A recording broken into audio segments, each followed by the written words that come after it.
Yo, what's up? Good morning sa inyo mga kabasdi. So, ngayon for today's video nga pala, nandito na pala tayo sa Tacloban City. Dahil sinamahan natin si Mother na mamasyal kami dito at hanapan ng boarding house ang kapatid ko. Dahil siya ay maghahanap ng boarding house para sa niya.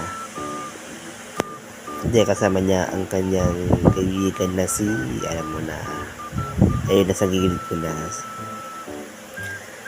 Kasi sila ay mag-aaral sa UP. Hindi ko alam kung anong eskwelahan ang naanuhan nila. So, after nito, dahil nag-shopping muna kami dito,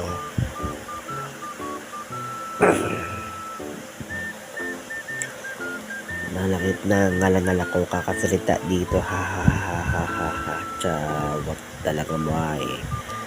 So, dito nag-aabang pala ako ng, alam mo na, hindi na ba ako nag-aantay dito nananakit na ulo ko na hindi ko maintindihan.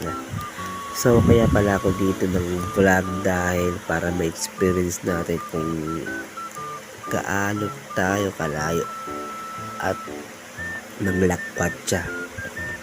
Hindi lang basta lakwatsa to mga kabosdi, is pinaka-importante sa lahat to dahil kukuha rin tayo ng ating salamin. Siyempre, kakain muna kami dito.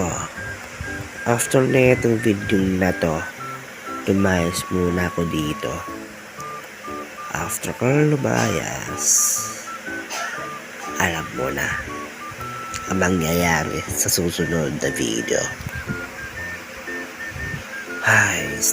So, ay nga pala, dahil pala tayo dito, ganyan tayong damit.